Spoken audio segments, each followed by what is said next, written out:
আমরা দেখবেন কথা বলার সময় এটি ভাইয়া একটু উকুন চলে আসছে। আর ভাইয়া ভাইয়া আসলে ভাইয়া মানে এই যে পিজিটিং, এই যে মুদ্রা দোষ বলি আমরা আর কি, এই মুদ্রা দোষ যদি তোমার থাকে তোমার হবে না, তুমি ওই সময় মুদ্রা দোষ দেখানো যাবে না। মুদ্রা দোষকে তোমাকে অ্যাভয়েড করতে হবে কথা বলার সময়। মানে মাঝখানে যে এ দাও কি বলে এ দেখাও, এই যেগুলো দেখানো যাবে না। পারবা তো ইনশাল্লাহ? মানুষকে ইমপ্রেস করার জন্য এই 5টা যোগ্যতা যদি তোমার থাকে, এই 5টা যোগ্যতা যদি তোমার থাকে, তাহলে তুমি একটা বারুদে পরিণত হবা। আপনাকে লজিক্যাল হইতে হবে।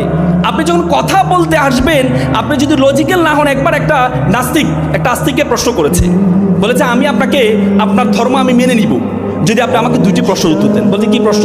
বলছে প্রথম প্রশ্ন হচ্ছে যে আমি যেটা দেখি না সেটা বিশ্বাস করি না, আমাকে দেখাইতে হবে আল্লাহ আছে।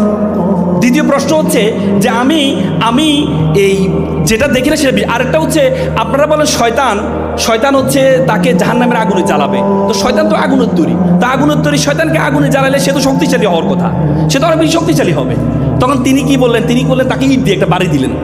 এই তো সমস্যা, আপনাদের মুসলমানদের এক সমস্যা, কথা না বললে আপনারা হয়তো বোম মারেন, না হলে ইট মারেন।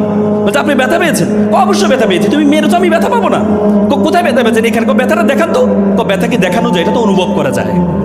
তখন আস্তিক বলল আল্লাহকে দেখা যায় না, আল্লাহকে অনুভব করা যায়। বলছে আপনি কি ব্যথা পেয়েছেন? সত্যি ব্যথা পেয়েছেন?